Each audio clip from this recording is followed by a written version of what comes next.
Baik, bismillahirrahmanirrahim. Assalamualaikum warahmatullahi wabarakatuh.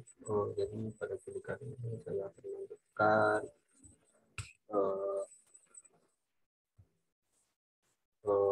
praktikum ataupun laporan kegiatannya pada praktikum modul 4 praktikum organisasi dan arsitektur komputer 1, yaitu pengenalan pada aplikasi CPU SIM.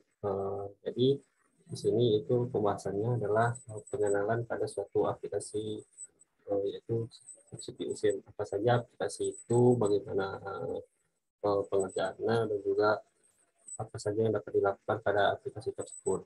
Jadi akan kita bahas pada praktikum ataupun video saya kali ini. Nah, di sini pada modul 4, tujuan praktikumnya itu adalah praktikan ataupun saya akan memahami fungsi CPU SIM. Jadi praktikan akan memahami dan mengetahui fungsi-fungsi dari CPU SIM tersebut. Lalu praktikan memahami dan mampu menggunakan fitur-fitur pada lingkungan pengembangan pada CPU SIM. Jadi praktikan dapat dan mampu memahami fungsi dan juga fitur-fitur yang ada pada aplikasi CPU SIM tersebut. Yang dibutuhkan di sini itu adalah perangkat komputer, praktikum itu adalah komputer, desktop, kemudian dia version 1.8.40 or later. Kemudian CPU SIM sebagai bahan utama dari praktikum yang kita lakukan pada video ini. Landasan teorinya itu adalah CPU SIM adalah suatu alat ataupun suatu aplikasi yang dirancang untuk memvalidasi pembelajaran interaktif. Nah, dengan CPU SIM ini, praktikan ataupun siswa dapat merancang arsitektur mereka sendiri dari awal ataupun memodifikasi arsitektur yang diberikan pada siswa. Nah, lebih jelas itu aplikasi CPU SIM ini seperti kayak simulasinya lah untuk kita membuat suatu CPU. Di sini kita diberikan kebebasan mengatur register, RAM, dan juga dan lainnya. Nah, siswa dapat mensimulasikan berbagai arsitektur, termasuk misalnya CPU berbasis akumulator, berbasis register RISC, dan stack based CPU, dan dapat menjalankan program tanpa memerlukan perangkat fisik keras. Jadi bisa dibilang ini tuh simulasi kita membuat suatu CPU. Kemudian versi terbaru dari CPU SIM ini ditulis dengan Java FX versi 3 yang masih tersedia ditulis dengan Catwing. Versi 4 dari CPU SIM ini harus berjalan pada smartphone apapun yang memiliki Java Runtime Environment ataupun JRE versi 1.8.066 ataupun versi Java 1.8 baru diinstal di dalamnya, tapi tidak pada Java 9 atau Java versi 10. Versi dari 3 CPU SIM harus berjalan pada platform yang telah menginstal JRE ataupun Java Runtime Environment versi 1.5 ataupun yang lebih baru. Versi 4-nya kompatibel dengan versi 3 karena semua mesin yang dilakukan ataupun dibuat di versi 3 dan versi 4 dijalankan atau dapat dimuat.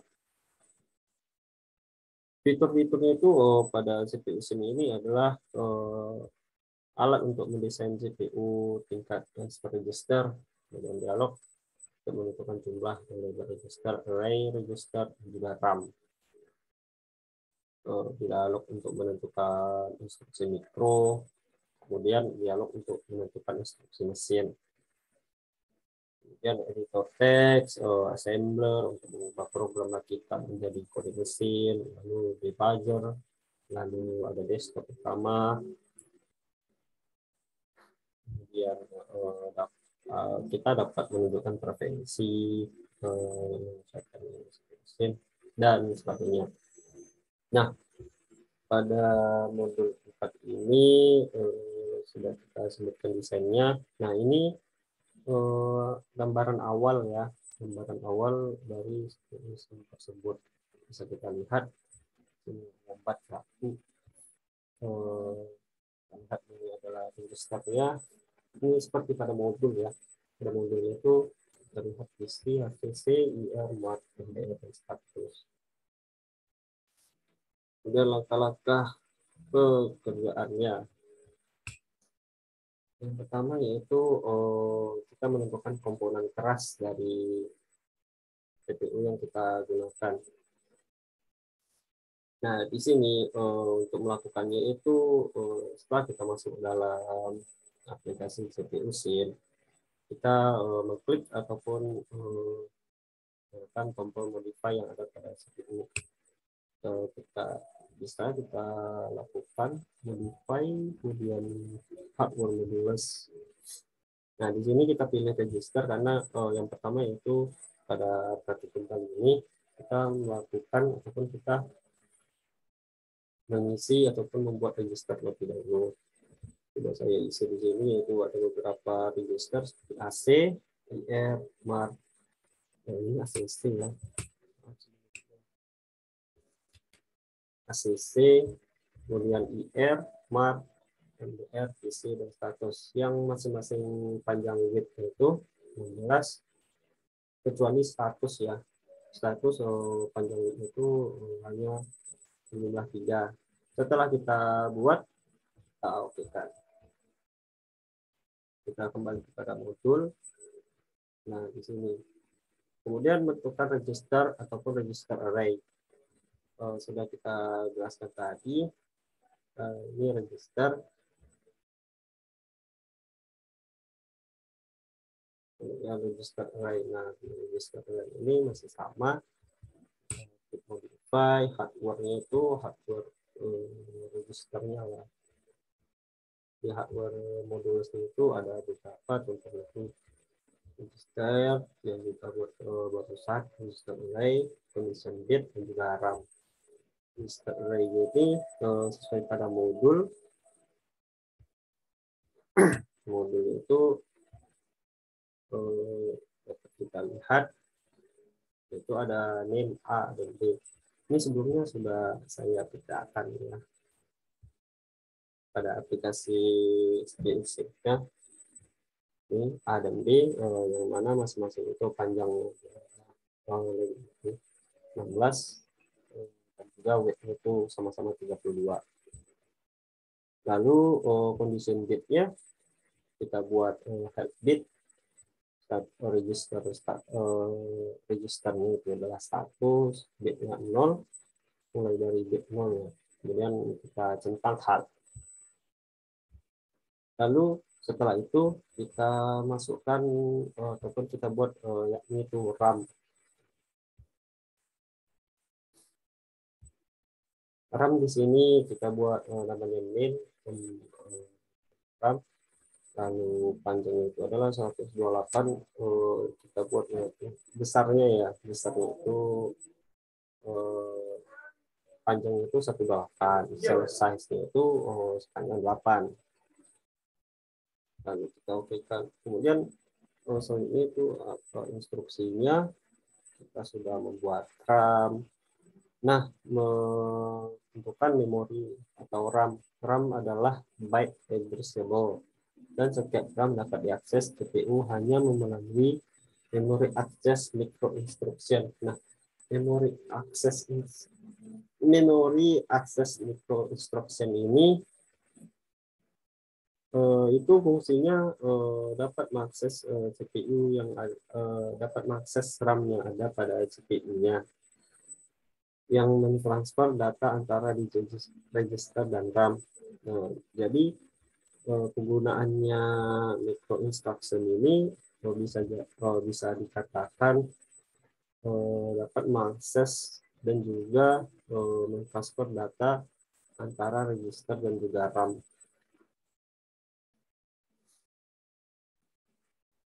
Nah, kita coba di sini ya. Di aplikasinya itu sebelumnya sudah saya buat. Nah, kita pilih micro instruction. Nah, sesuai pada modul.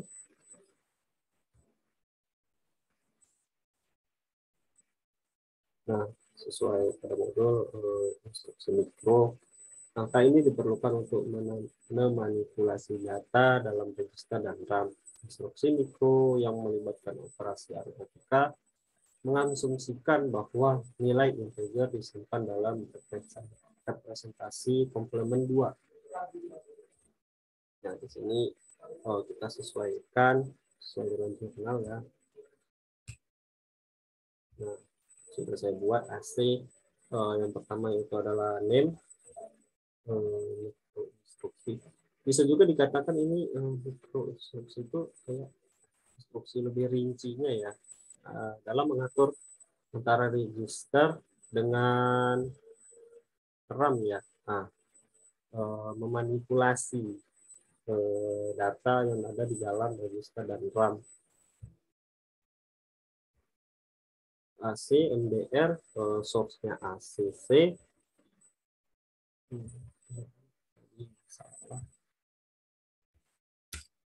ACC, kemudian source-nya ACC, dan seperti yang kita buat pada ya, register ya, ACC, kemudian source start bit-nya itu adalah 0, dash-nya itu MBR, karena source-nya itu ACC sesuai dengan yang kita buat ataupun yang di modul ACC ke MBR. Nah, dash itu destination ya.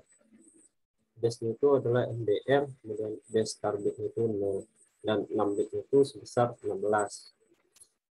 Sama ini juga sama dari R kemudian ke PC. Nah, panjang itu adalah fixnya 12. Kita okekan lalu. Nah, condition bit, maaf sebelumnya saya lupa, tentukan bit kondisi pada gambar 3 ini. Bit kondisi merupakan bit spesifik dari register yang dapat diatur menjadi satu dengan instruksi mikro secara opsional dengan operasi aritmatika jika terjadi overflow atau query. Misalnya, register status kritikalnya itu bit NZVC. Dapat ditentukan dengan cara ini. Pengguna juga dapat menentukan apakah pengaturan bit kondisi akan menghentikan eksekusi program saat ini. Coba kita lihat apakah sudah saya isi sebelumnya ya.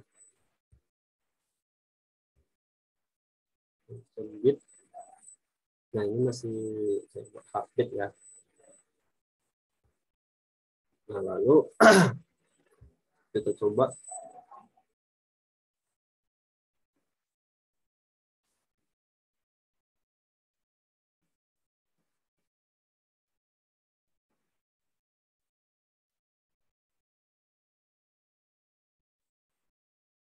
Nah, lalu setelah itu kita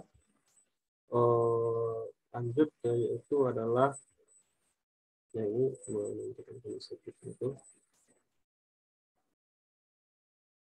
Kemudian kita lanjut ke itu instruction dari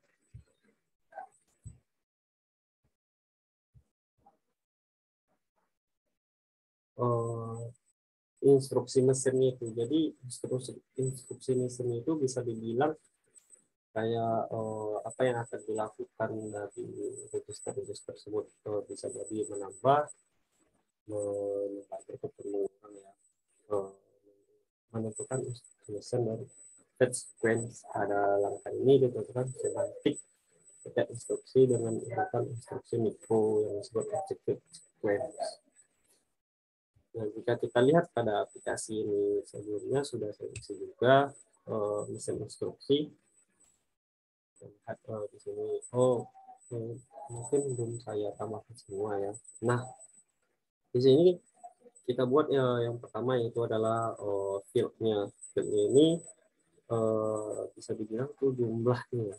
Jumlah panjang dari instruksi yang kita gunakan. Contohnya di sini adalah 4 instruction.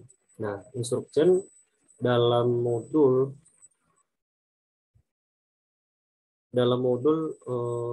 apa tadi? Stop ya, stop.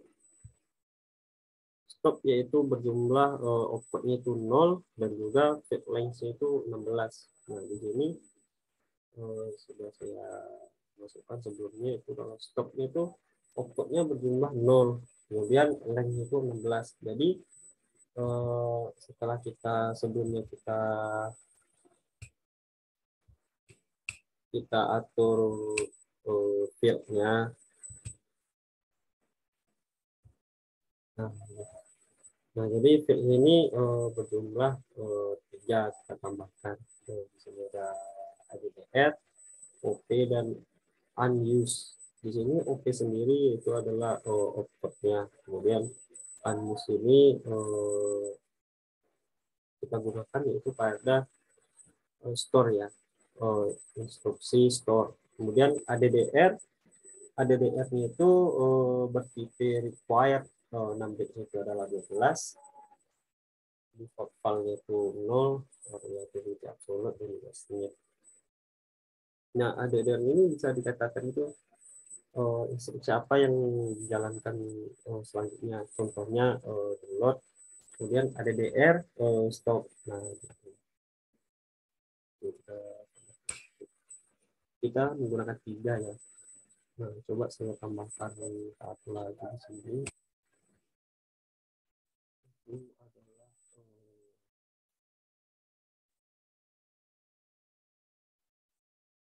ADD. Tapi dulu.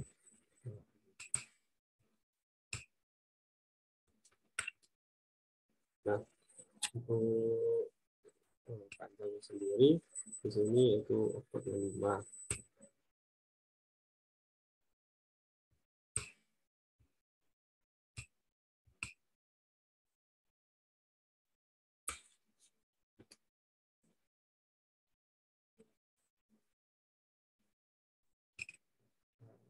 Kemudian ADDR-nya tadi panjang dari VOC itu adalah 16 output dan juga ADDR. Nah, untuk menambahkannya dari tab ini cukup kita geser saja ya, geser, kita klik, kalau kita drop ke sini langsung saja kita aplikasikan. Nah, untuk menambahkan mesin instruction-nya. Nah, setelah itu semuanya kemudian mesinnya itu ataupun file yang kita lakukan tadi kita save, lalu kita masuk ataupun kita akses lagi pada file wombat ini. Nah, ini sebagai contoh ya.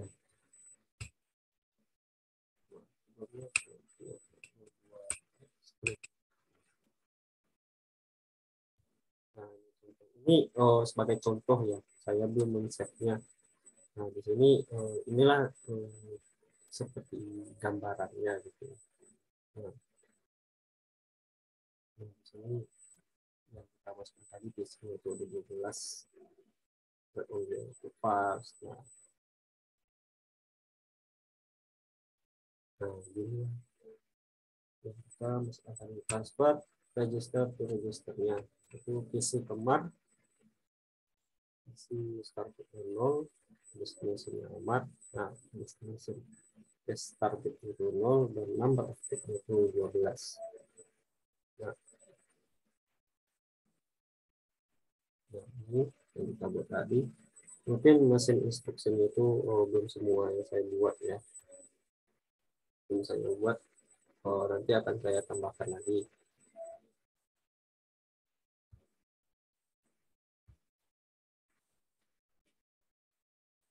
Baik, mungkin cukup sekian video penjelasan modul 4 praktikum organisasi dan arsitektur komputer 1 dari saya, yaitu pengenalan CPU SIM. Apabila ada salah kata ataupun salah penjabaran materi, mohon maaf.